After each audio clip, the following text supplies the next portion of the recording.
Okay, this meeting is being recorded. This is our January 18th meeting. Good morning, everyone. I hope that everybody had a good Christmas and New Year's. The holiday season was good. So far, we haven't had much snow, which is good. A little bit of ice. We were out salting this morning.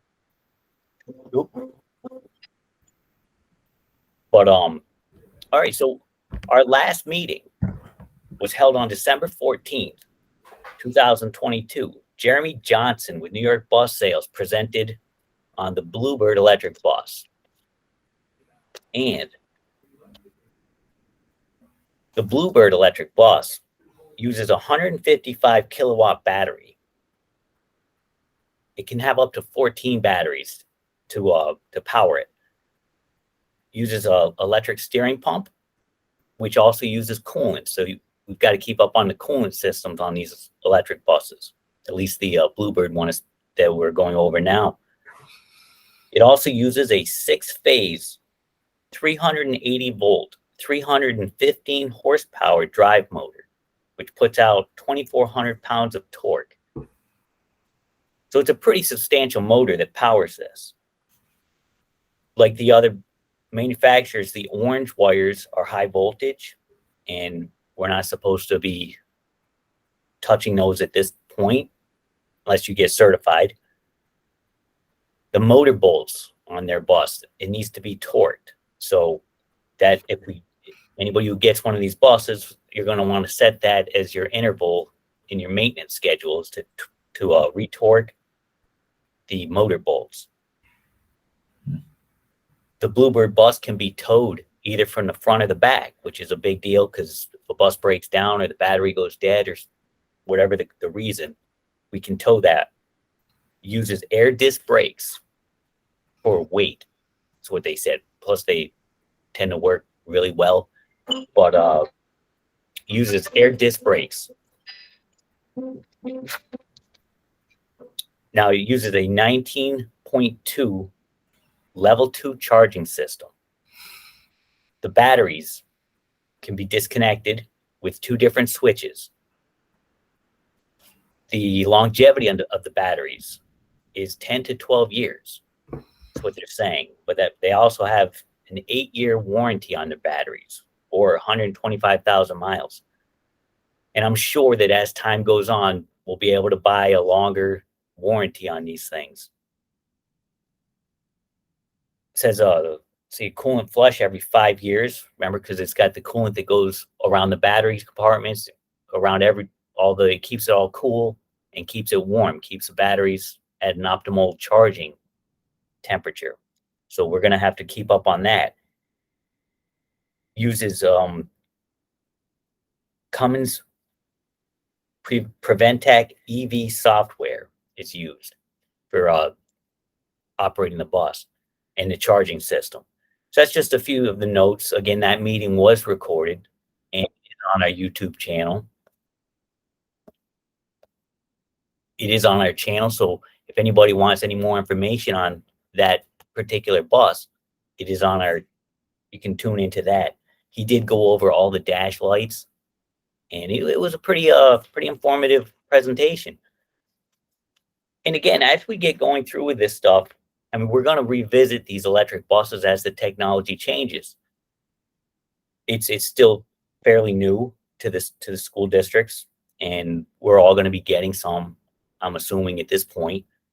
So all we can do is learn from each other and learn from these presentations, and it's all being recorded. So definitely take advantage of that.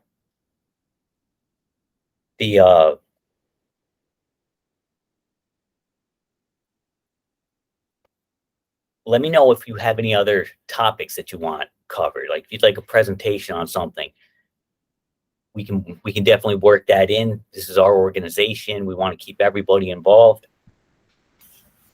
Today's presentation was supposed to be on PESHA laws and regulations, but our presenter, as we discussed at the last meeting, no longer works for the company that we were going to have present. So we needed to find a replacement for this, and it was a short notice. So Roger, who was scheduled for, I think, November, May. Yeah, there it is, May. was able to step up and do it today. So Roger from Matthews Bus Sales is going to be presenting on the Braun wheelchair lifts, maintenance, service, common issues. So take it away, Roger. Okay, let's see if I can get my presentation started here. And you're going to share that. You see that, Dan?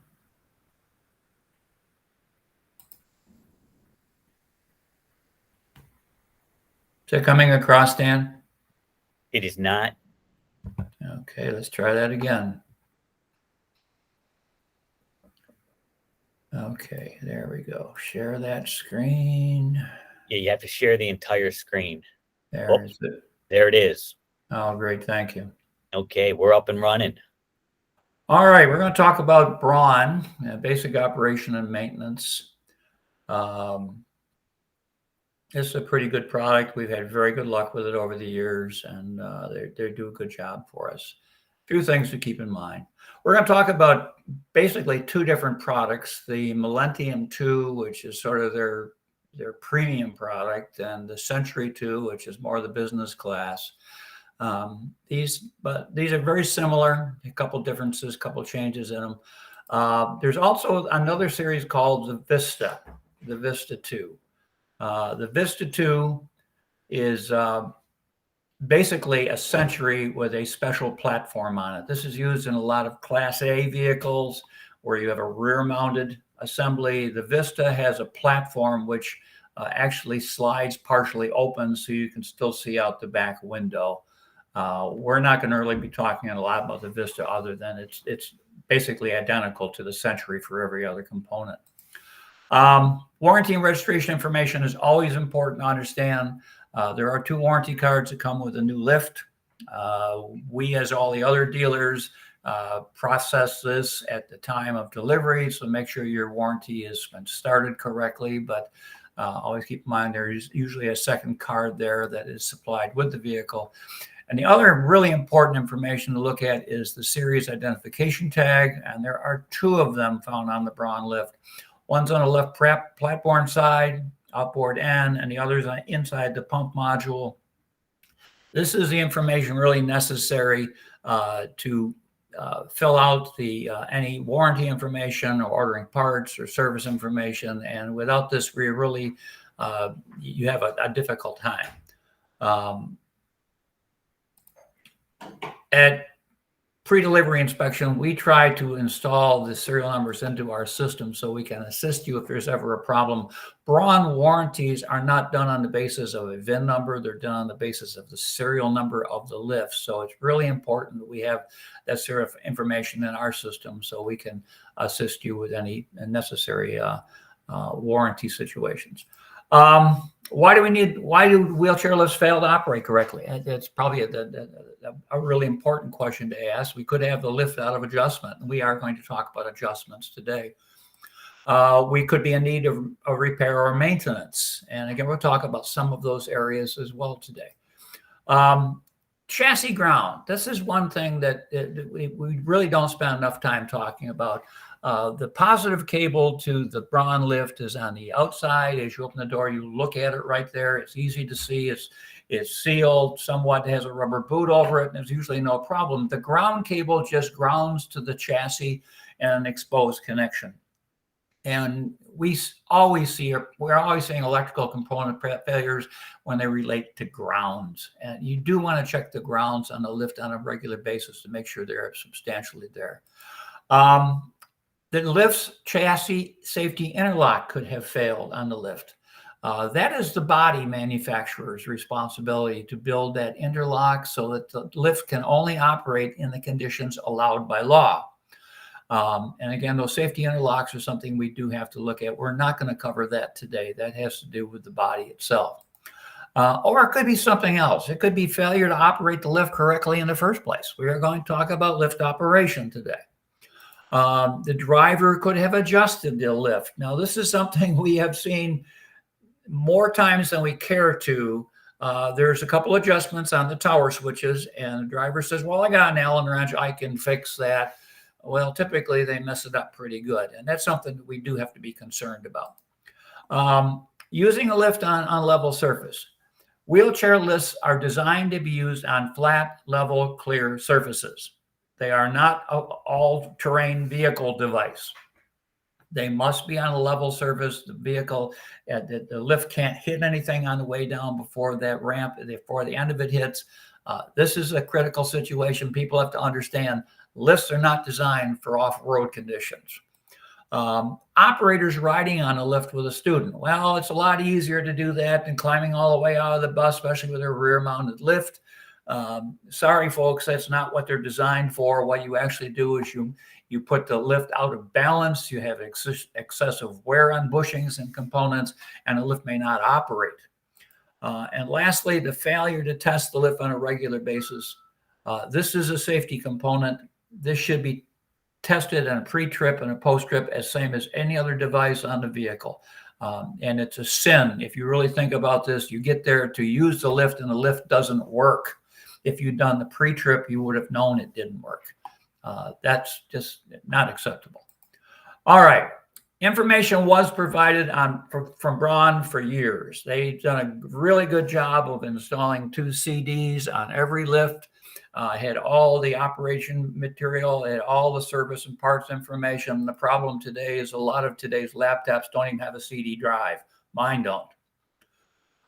So things have changed. They've gone to barcodes for additional information.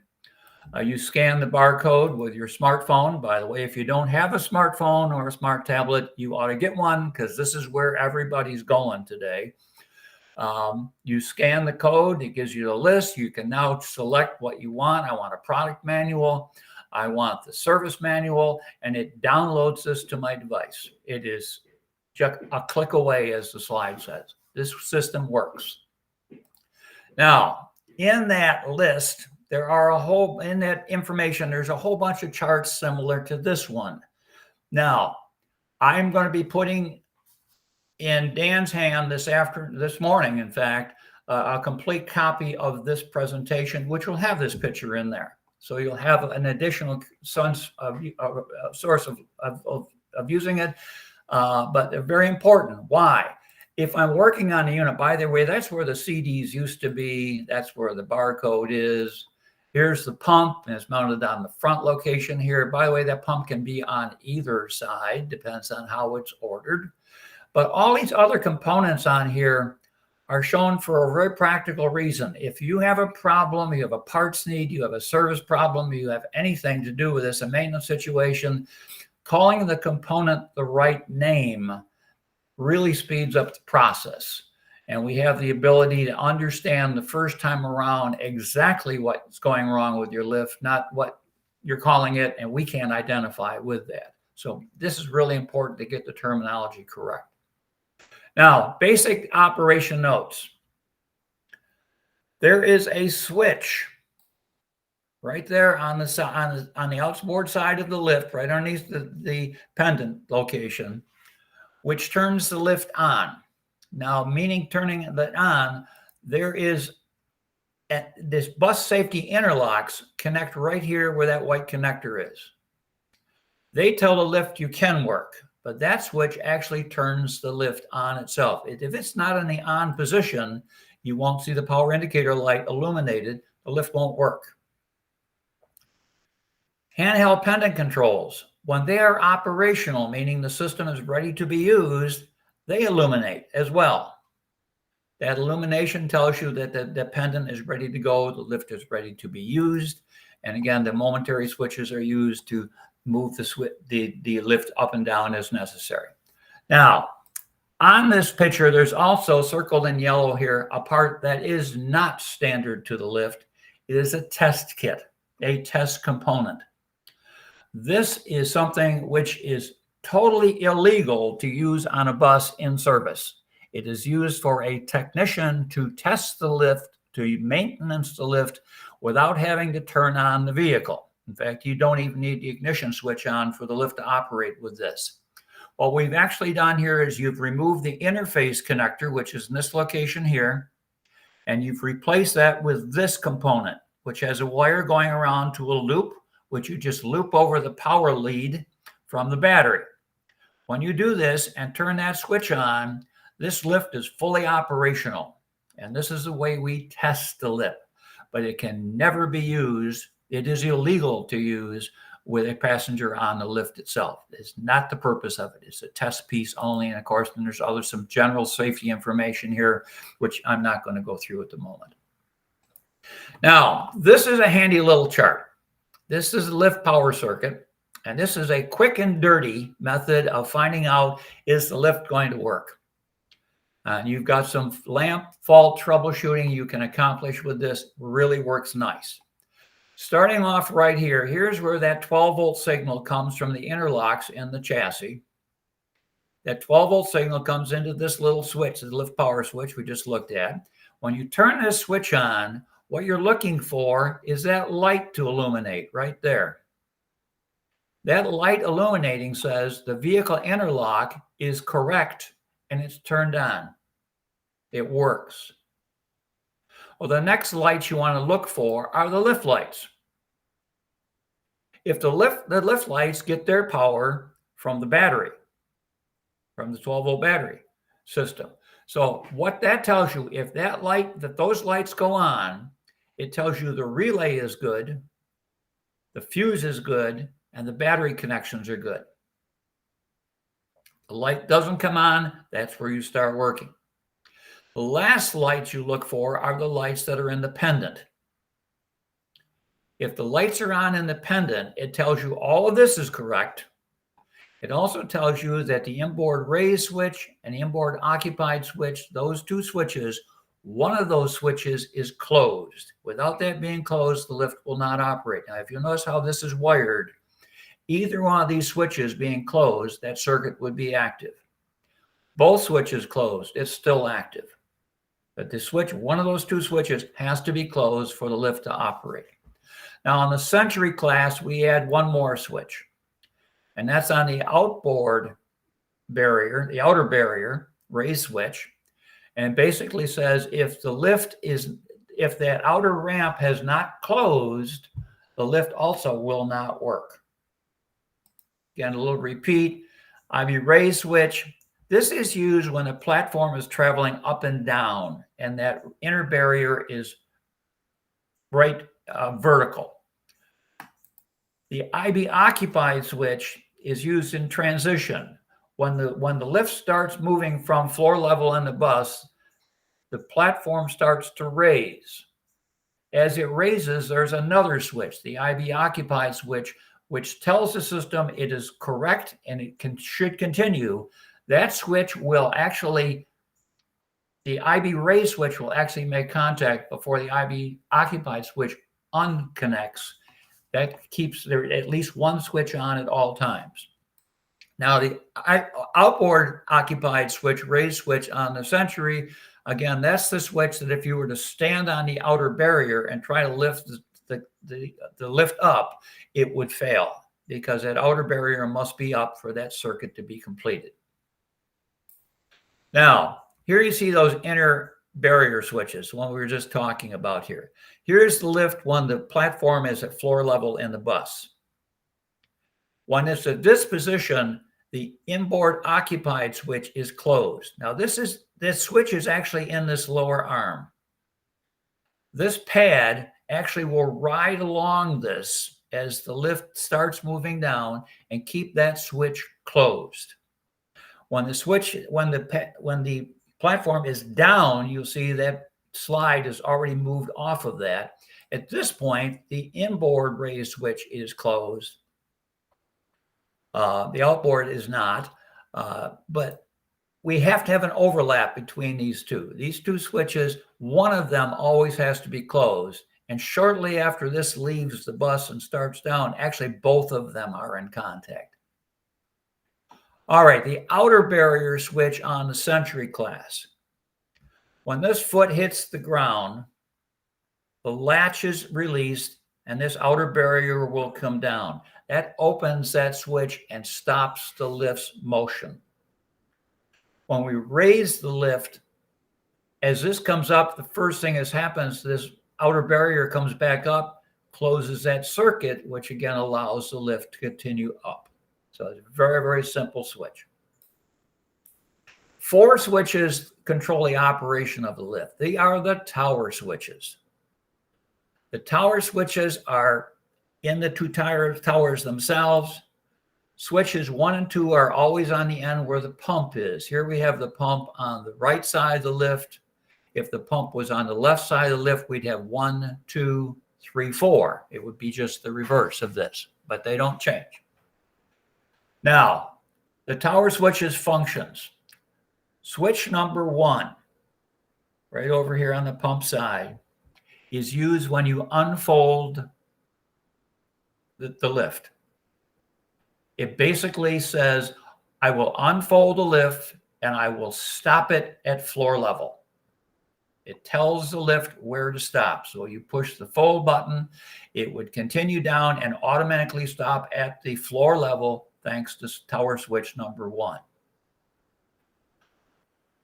Tower switch number 2 is used with the up button. When the lift is at the ground and we're raising it up, it will raise up to floor level and automatically stop right at floor level. That's because of the setting on tower switch number 2. Tower switch 3 has to do with a threshold alarm. Okay, when the lift is down, if you step on the threshold, the alarm goes off. If the lift is up at floor level, you step on the threshold, it doesn't alarm. Well, what sets that? During the lift travel, it sets the distance the rear barrier raises off the threshold, usually about 1/2 inch. At that point, it will enable the alarm on a down pass. On an up pass, it will disable the alarm. So it sets the alarm when the alarm is going to work. Something that isn't always understood well is it also sets the pump pressure for folding, which we will get to in a minute. In fact, there's a statement here. When the alarm is active, when the alarm works, you have high pressure in the system. When the alarm is inactive and not working, the pump switches to a low pressure. And we'll talk more about that in a minute. Last one here, switch 4, has to do with the fold switch. During the fold switch, we're raising the platform under low pressure. That's there for a reason, a safety reason. We don't want to catapult somebody that may be left on the lift in through the bus. So we're raising it at low pressure. In fact, if you put a 50-pound weight in the middle of that platform, it will not raise it. But after we get to about 45 degrees, we're safe to go back to full pressure, which stows the lift quicker, more efficiently. Okay? Unfolding and down. If you hit down or unfold, the pumps are not really being used. We're using gravity to move the lift down. Up and fold, we're applying hydraulic pressure and making the lift rise or folding the unit back into the vehicle. Again, unfolding and down is returning hydraulic fluid back to the tank from all those different pistons areas. And again, here we're pressurizing the fluid system. This is an important thing to understand when we talk about fluid levels. Again, unfolding and down accomplishes gravity. We're returning hydraulic fluid to the tank. Up and forward accomplishes hydraulic. We're pressurizing the system. We're taking fluid out of the tank. There's a line on the tank that says maximum fluid level. This is not a full mark. It is not a full mark. This is the maximum fluid level. Now, what does that mean? Since the tank will be filled with hydraulic fluid only when the hydraulic system is empty, we're going to fill the tank. We return the fluid by unfolding the platform and sending it to its lowest position. So we would check this when the lift is down. Okay. With a Class C or Class D bus, there's no problem. Since the platform may travel 4 feet to its lowest point, we're going to empty a lot of fluid back into this reservoir. With a Class A vehicle, this can be a problem because the travel down may be only 3 feet or less. And in fact, what will happen is the fluid will never show maximum fluid level because there's still fluid left in the hydraulic cylinders. There again is that sticker. This is a maximum fluid, not a full mark. Where should the fluid level be? Probably down in here somewhere, if you can see my cursor. But what it shouldn't be is when the lift is up at the top, when all those hydraulic cylinders are filled, we should not see this thing way down here. That is an insufficient fluid level. We've got to get more fluid in this to take care of the needs of the system. All right, other switches. We got a bunch of them. Again, this is a slide right out of the service manual. We've got the threshold strips, which go underneath that threshold. There's 2 of them, and they sound the alarm after the lift is below the floor. And tower switch 3 is what we'd use to set that up. The IB occupied switch. This is in the lower arm of the lift. This component right here, this sled actually rides along that and keeps that switch in transition. When I just start moving the lift down, that allows the lift to operate. Now the IB occupied switch is down here on the base. At this point, the inner barrier is right up and closed against that. And the thing to keep in mind is these 2 switches overlap each other. So one of them is always closed in normal operation. The bridging switch. Remember we talked, this is not designed for an all-terrain component. If this lift is coming down and there's a rock right here in the middle of the area, and that lift hits the rock before the end hits the rock, we're going to separate this bridging switch and the lift will stop. We're going to have to go back up, clean the rocks out of the area or move the vehicle, whatever, so it will operate correctly. Now, the stow interlock switch is a switch that Braun puts in the assembly. Thomas Bus does not use it. This may be used by some of the other manufacturers, but it's not something that we're using in our system. The occupied raise switch on the Century. This is the switch that opens when the outer barrier goes down. It is closed when it's up. So if you were to stand on this and try to lift the unit, it would fail immediately because that switch needs to be closed for the lift to operate up. Now on the Millennium, we have some different switches out on the outer barrier. We get 2 of them. We got one that closes when ground detect is applied. When we hit the ground, it deploys the outer barrier. The Millennium is different from the Century. The Century is basically a mechanical outer ramp. The Millennium is a hydraulically operated outer ramp. That outer barrier is hydraulically controlled. When this switch makes, it allows the outer barrier to open. When the lift starts to rise, this is the one that closes that outer barrier. Now the occupied switch, what this does, with the Century, if you were to stand on this outer barrier while the lift tries to rise, it would kill the system. The pendant would go blank. We turn off the power to it. With the Millennium, if you were to stand this outer one, what will happen is the pressure will drop so low the lift can't work.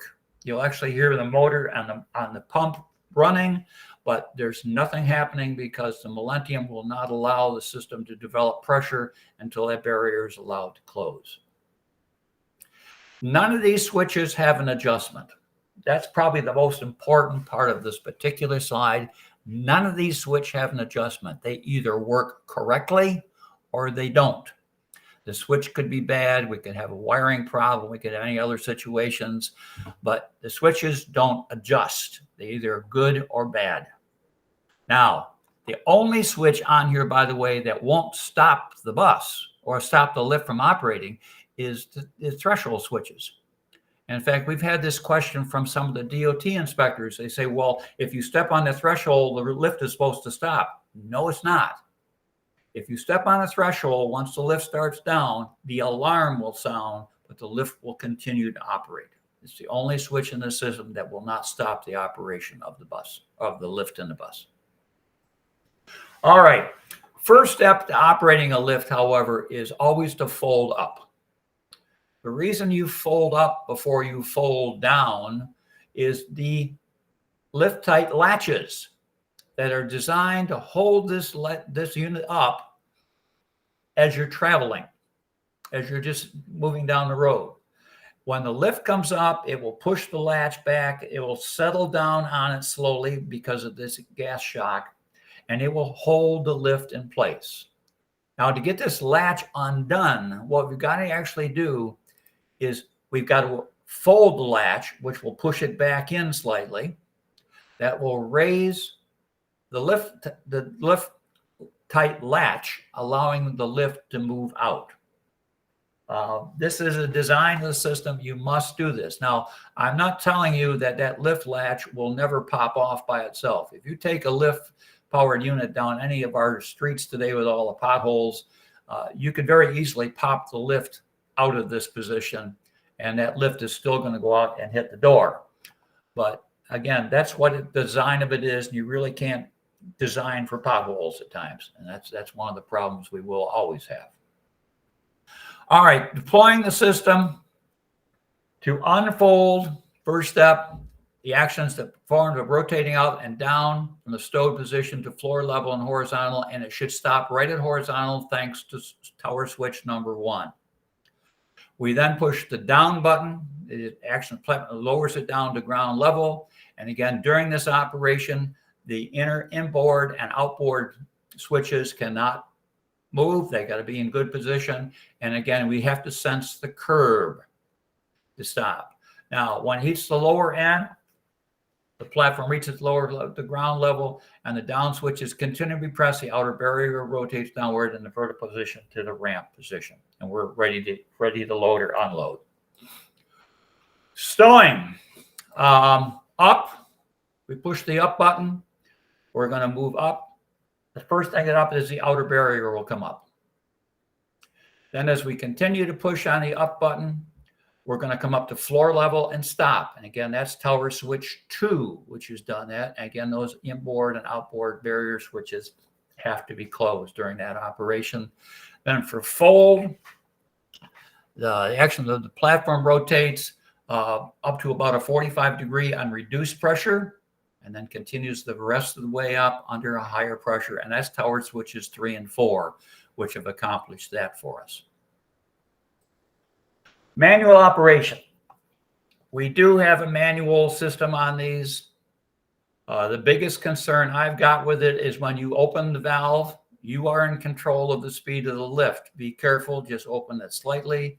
And closing the valve, don't over torque it, you will damage the valve. And again, it says tighten to 15 to 30 inch-pounds to tighten it correctly.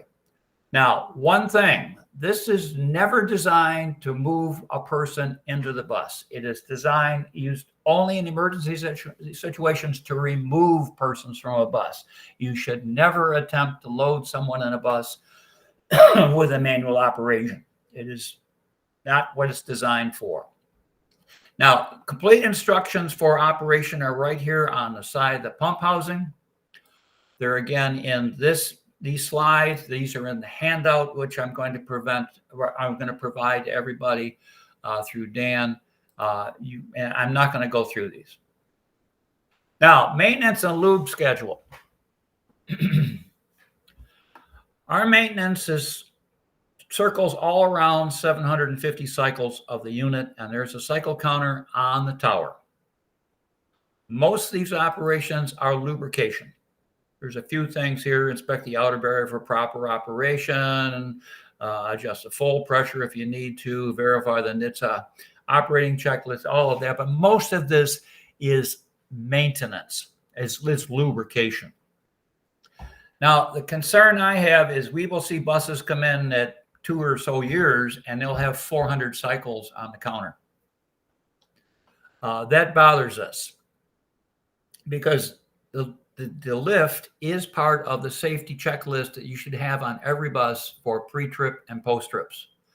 And if you have a normal school year of 180 days with pre-test and post-test twice a day, that's already 720 cycles before I've ever put a student on board the bus with it. This is not a good sign. You should be saying that that's 750 yearly. And again, to get into the point where you're doing the maintenance on a yearly basis as well, or even sooner if necessary. Okay, the lube diagram for most of this is shown again in the handout here. It's in all the manuals supplied by Braun. Most of this is light oil, which is a penetrating oil, 30 weight or less. And you see a lot of LOs all around this thing.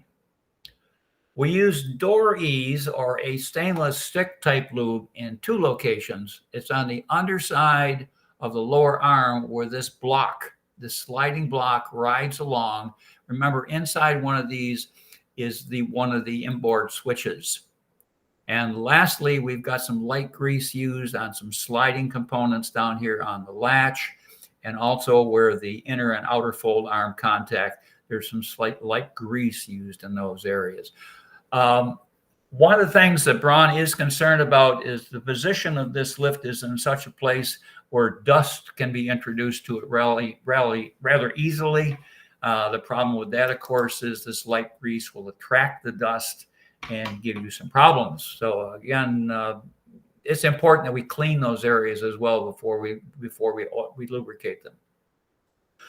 Okay, warning threshold plate has a couple of 5/32 shoulder bolts that should be removed on a regular basis so you can inspect underneath this thing.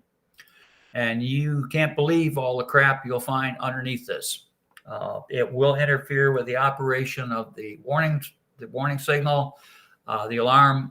You do want to clean this out on a regular basis.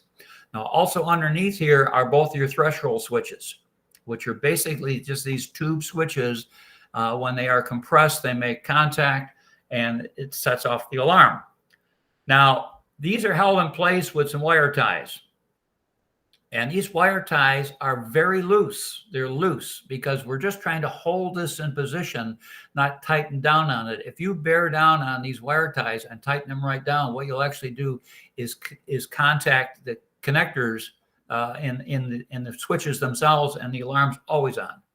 So don't make the mistake of over tightening these wire ties. Just make sure that they're holding these in the right position. Okay, this is a certification checklist for FMVS 403, 404 compliancy requirements. All of you should have this information. This is nothing new. It's nothing different for our product here. The only comment I want to make in here is this item down here. A warning will activate if the threshold area is occupied when the platform is at least 1 inch below the floor. I have had, again, more than one DOT inspector say, well, isn't that supposed to stop the lift? No, it's supposed to activate the alarm. That's all it's supposed to do. There's nothing there that's going to stop the lift from moving because someone stepped on the threshold plate. All right, we're going to talk about actually making the adjustments on the tower switches because they're the only switches that adjust anyways. Unfold does what? Unfolds the bus to level and tells it when to stop. Up enables a lift movement between ground and bus level and tells it again where to stop. This is one's on the way down, one's on the way up. 3, the threshold alarm. It sets the distance the rear barrier is raised off the floor to enable or disable the alarm. And it's usually around 1/2 inch on the inboard side. It also sets the pump pressure for folding. And again, we'll get into that again. When the alarm is active, you have high pressure. And lastly, the fold door relief. During folding, it allows the pump to be raised initially at low pressure, and then to secure it firmly in the vehicle, it goes to high pressure at 45 degrees. Now, here's number 1. How do you adjust it? Very simple. Position the platform at the fully stowed position using the hand pump or manual. Okay? Turn the adjusting screw 3 full turns. press the unfold and just let this thing go till it stops. Now, what you're trying to do is set the place where this unit normally stops. When the platform stops unfolding, turn the switch. Again, you're still holding the unfold switch. Keep it until it reaches the right place. The right place being what? The bridge plate is setting right on the threshold plate, just as nice as could be. Now, one thing you have to check, these are those sliding blocks that move along the lower rail that activate one of the inboard switches. You have to make sure this isn't bound. You have to make sure there's some slight clearance so this has the ability to travel up and down this lower arm. Now, this is the IB occupied switch. Now, 2 is done just a different way. This is how setting the distance, it's where it's going to stop when we raise the lift. And again, we're going to lower the platform down about 6 inches below the floor level. We're going to turn the switch counterclockwise, three full revolutions, push the pendant up until the unit stops. Now, while the pendant is stopped, hold the switch, and then now you're turning the switch until it raises up to exactly the right place where it meets the same adjustment criteria. The bridge plate should just rest on the threshold plate, and there should be approximately an 1/8 of an inch clearance between the block and the lower arm. Now, these 2 switches, 1 and 2, are almost identically set. If you were looking in there, it looks like you're in the same place. But the point is you're coming in from a different direction. So there could be a slight adjustment. That's why we can't use 1 switch for this. We need to have 2. Now, the other part of this is you've adjusted the switch. The next thing you want to do is back it off and come into it again and see if we are still stopping at exactly the same place. Quite often when you're adjusting these switches, you turk them a little bit too hard and it changes the adjustment slightly. So what you can do is just tweak it.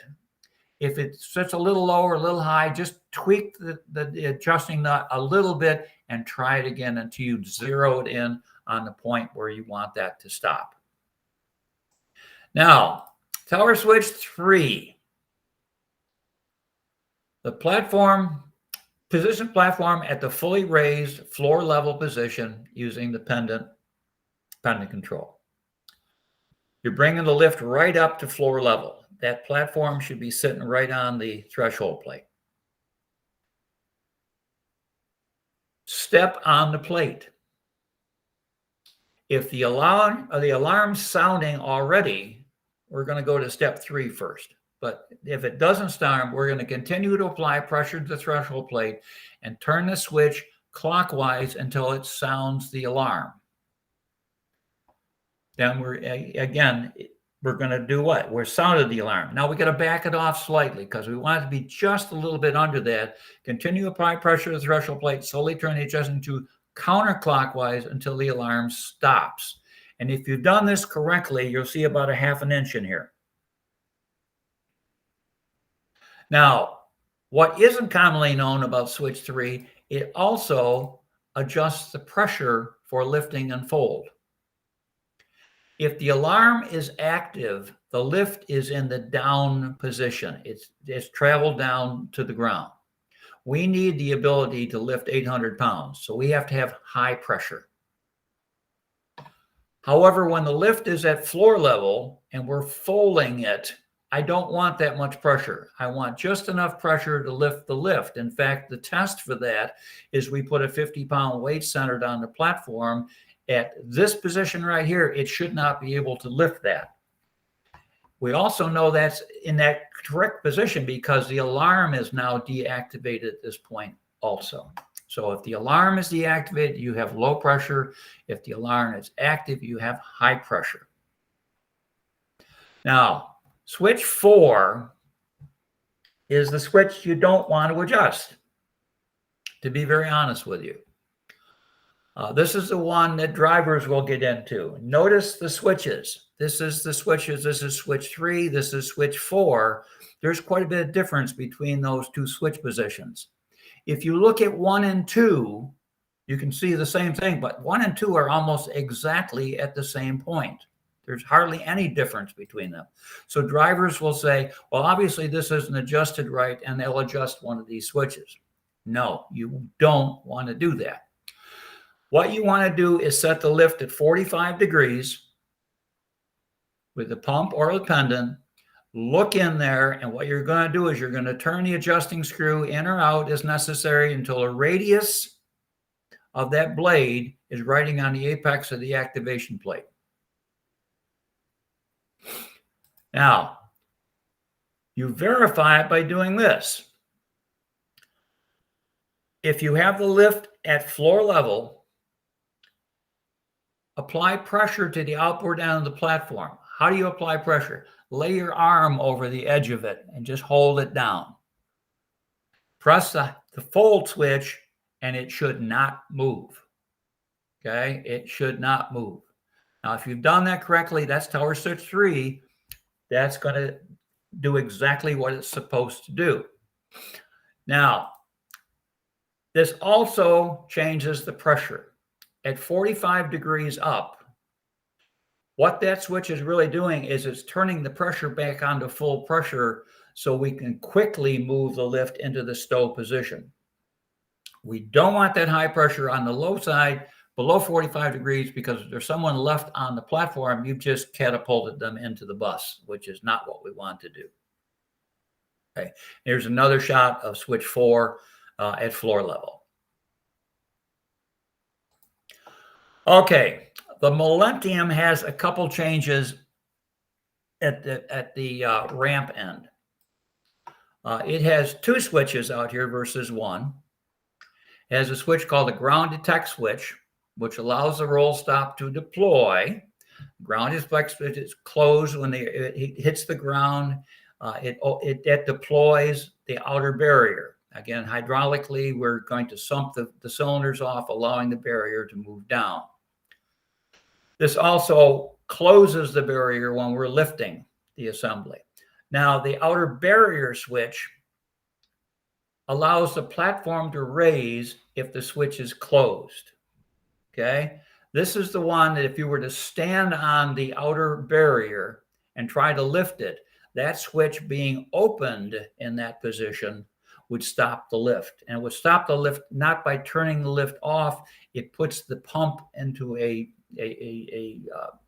failure mode where it just dumps all the pressure itself. You'll hear the pump running away with this. Okay, here are the ground effect switch and the roll stop switch. They are the same part number switch, but this one has a white dot on it, and it's because of the wiring is changed. The white dot is the ground detect switch. It must be in this position. The roll stop is in the second position. Okay. Hydraulic system is basically the same for both as well. We have a down valve, which is used in unfold and down. It basically allows the hydraulic fluid to run back to the reservoir. We have a dual fold relief valve, which tower switch 3 sets up. This is the one that would knock the pressure down low when we're folding the assembly up the first 45 degrees. Now, these 2 components here are on the Millennium only. This is the ground detect switch. When this ground detect switch hits the ground, it tells this system to relieve the pressure in the system and allow the outer barrier to deploy. Then we have the outer barrier dual relief valve. This is using the outer barrier switch. This is the one that if the operator was to stand on the outer barrier, the system would sense that through the switch, and this system would go to basically a failure mode, and the hydraulic system would drop the pressure to nothing. The pump would just run, and no pressure would be achieved. Platform angle adjustment. This is something that all the dealers, us included, are very conscious of. And when we get a new unit in, we're going to make certain that the angle is correct on these units. They are adjustable. There's an Allen head on both these adjusting screws on either side, and we can adjust the angle of the lift if necessary. Now, there's stop blocks here. Keep in mind the stop blocks. Now, the Millennium platform adjustment angle is done a little bit differently than the Century. When the lift is up, we want it slightly raised on the outer edge.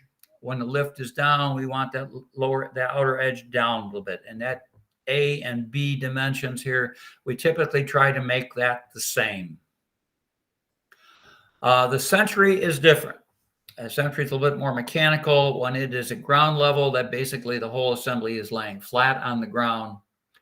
When we're raised up, we want a slight increase above. Now, wedges are an option here. We do use wedges on some components to establish this. The adjusting screws just can't do everything, but we'll use wedges as an option to maintain those. One last thing on the stop blocks. These are your adjusting screws again. When you're all done adjusting this, those stop blocks have to make full contact. This is not permitted. This is not permitted. We have to have both those stop blocks up square. Finally, we've used the lift. How do you get the parking brake off? I don't know about the other manufacturers, but on the Thomas bus, I've had many drivers call and say, I can't get the parking brake off. Well, there is a procedure here to do it correctly. And that is, number one, to raise and secure the lift. Number two, to shut and latch the wheelchair door. Turn off the lift switch. And apply the service brake firmly. Now, this is the problem. It takes about 4 pounds of brake pressure to turn on the brake lights. We have a park brake interlock system on our standard components, which takes 30 to 40 pounds for it to release the interlock. So it literally can be, in some cases, 2 foot on the brake pedal, push like hell, and all of a sudden now you're able to depress the parking brake switch and get the vehicle going again. But this is something which is, I know, unique to the Thomas product. I'm not certain how the other manufacturers are handling that, but that's ours. That's my presentation. And I will be happy to get a copy of this over to Dan, and he can distribute that out to anyone who wishes it. Dan, are there any questions? Does anybody have any questions for Roger? George has one. Hold on.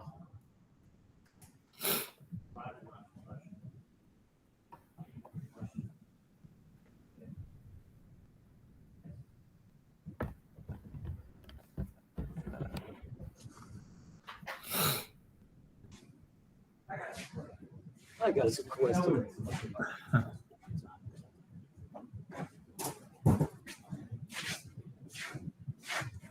Are they volunteering me for questions? They are. Hey, we just had one fail DOT, and the fuse blew inside the tower, right in the middle of the DOT check. Oh, good. And the pennant, I guess the pennant was dark. It didn't have any lights on it. Yeah.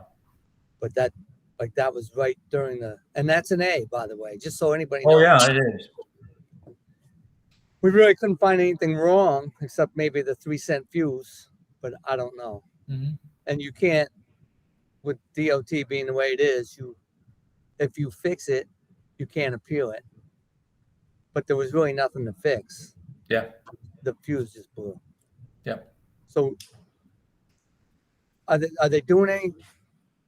We didn't know that fuse was in there. It took us a while to find it because it's right inside the tower. Yep. So I didn't really have a question. I just want to let everybody know that. Well, again, that's that one troubleshooting chart I showed you with the lamps. Yeah. That's a real good way, quick and dirty. But if it fails during DOT, we've all been there. That's a nightmare because there's not much you can do about it. It's oh shit. So. Yeah. Now, what about it?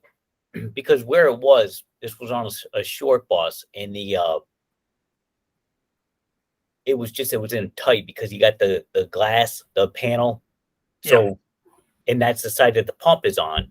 So we didn't have much room to get in there. You had to kind of pull it out. Yeah. Trying to work for DOT, but is it possible to take that fuse out? It was like, I want to say a 15 amp fuse, and maybe put a resettable breaker in there? Or is that not something we should do? Typically, they don't recommend that. But the working space available around the pump, we have the same situation, the same concerns. We look at what the manufacturers do at times when they install these things and say, what the hell were they thinking about when they did that? An A-type Class A with the pump on the rear is nearly impossible to work on at times. We get to the point we'll pull the lift right out of the bus and make the repairs and put it back in. I don't have a good solution for it. Mm-hmm. But again, we got to watch our floor plans because we can make our own problems here too. If you've got a lift unit, you got to make sure that floor plan is showing that pump on the right side, on the correct side, so you can get to it. And that is a problem. That is absolutely a problem. And again, we run it in our own shops. We sit there and what the hell was the guy thinking about when he built this? It's like the stepwell heaters. Another one. There's, the people will mount stuff right behind that panel, and you have no access to the stepwell heaters without removing major components. So that's a real concern, Dan. We all appreciate it. We all sit there. Our own guys are saying, "What the hell was the guy thinking about when he built this?" But you do the best you can with what you got. But again, watch your floor plans so you aren't building into it something that's going to give you a problem. And again, we've got to have the panels up there. And again, it can make it damn near impossible to get to the pumps. Not just ours, everybody's. So. Right. Yeah, because when that fuse went, the lights, you get the lights on the outside of the lift, light up the area that they were on. The little green light next to the on-off switch, that was on. Everything was good except for the pendant wouldn't light. Yeah. Yeah. And of course, that's causing on to work. The issue that was that we tested it. I mean, and tested it. And of course, then once DOT pushes the button, it goes down and it blows the fuse, so what do you do? But that's typical. Yeah, but it's definitely good to know that is there. Yeah. In case anybody does get that issue. Mm-hmm. Does anybody have any other questions for Roger? Okay. Dan, somebody had a question in the chat menu. Okay, I don't see that. Can you go ahead and read it? It just popped up on the bottom. I just saw it while you guys were talking. I don't know where to find it. Let me see. But it was about fluid reservoir It and when to says- fill. It says if we do find that the fluid level is low, what position does the lift have to be in for refilling the reservoir? Lift has to be down. Lift has to be down. Do not exceed the maximum fluid level. And if you've got a Class A, don't even get close to it because it's gonna overfill the reservoir when you bring her back up again. Yep. And then he did go over that earlier in the presentation. So definitely watch it again on the YouTube channel. And he's got, all the adjustments and stuff are on there as well. But I do see that in chat now. So does anybody else have any questions? Okay. Well, I want to thank you, Roger, for putting a presentation together and for moving it for us to this date. The May meeting, I'm gonna try to get somebody to do like a Cummins Insight or something, because that is now the one that we're looking to fill. So if anybody has any topics that they'd like covered, please let me know, and we'll try to put that together. Hey Dan, did you ask the question about the New York State? spaces? No, I didn't yet. I've got that on here. What George is speaking about is we're wondering if anybody, I just didn't get down a list to that yet.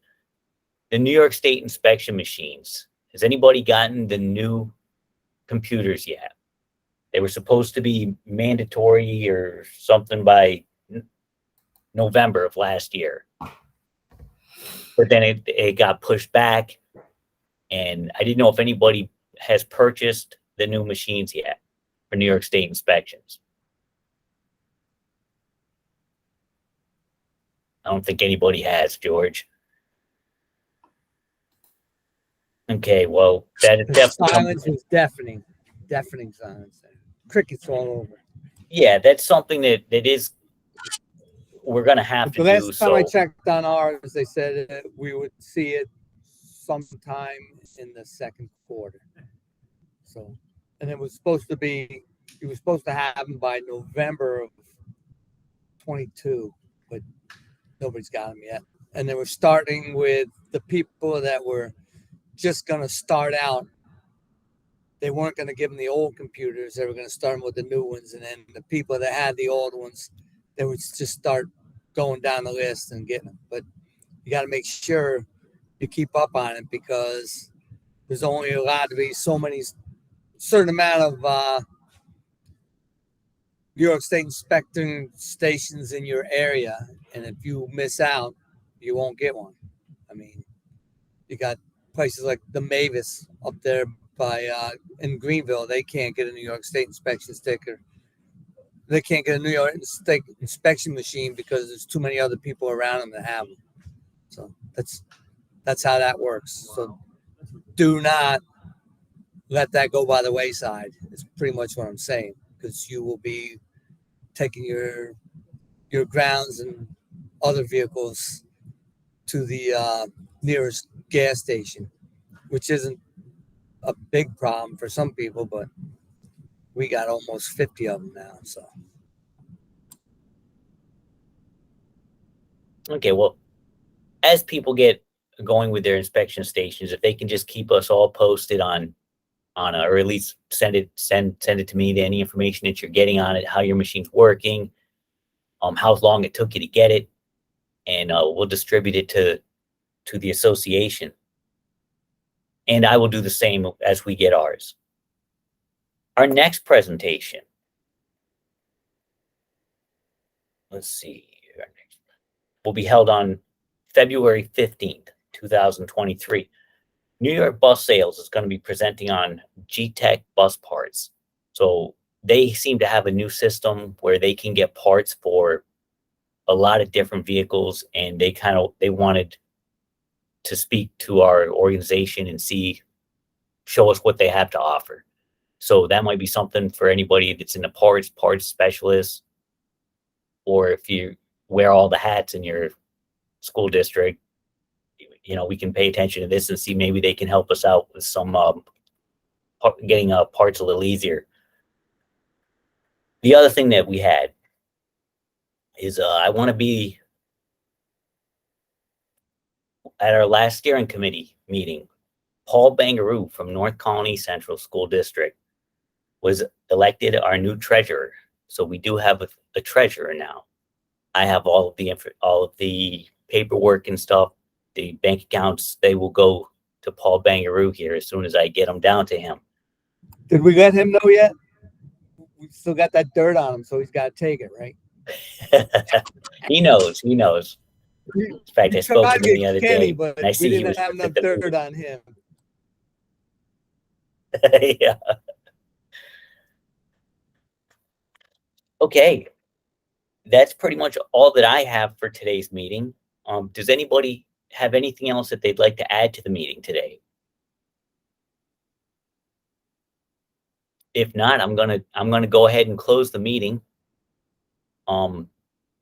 But definitely there was a lot of information on today's topic on the lifts and the operation and the adjustments. So definitely tune into our YouTube channel. Take advantage of the information that's there. Can I ask Roger a question? Roger, where are the interface modules located? Is it an actual module Depends on the chassis. for the? With the Thomas C2 product, it's built into the bulkhead module. Okay, On so how an about it? A, it's got its own set of relays and such. It's completely different.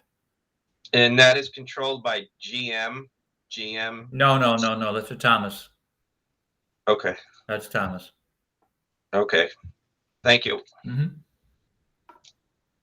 Now, Roger, is that information in what you're going to send me? Was that on that No. schematic? Okay. Now, the interface module is part of the body. Okay. Part of the body and chassis. It's, looking at lifts in general, it's very difficult to discuss the interface because in a bird, they would be different than they would be in an IC, be doing the same thing, but they may be doing it with different components. So that's not something I even tried to address. Right. Too involved with the different products. Okay. All right. Does anybody have anything else to add to today's meeting? And Roger, if you send me your information, I will make sure that all the members have it. You should already have it. Okay. I will make sure that everybody gets a copy of that. Okay. All right. I'm going to go ahead and close today's meeting, and we'll see you guys next month. Thank you. Thanks, Bye, guys. George. We'll see you later. Oh, I see that.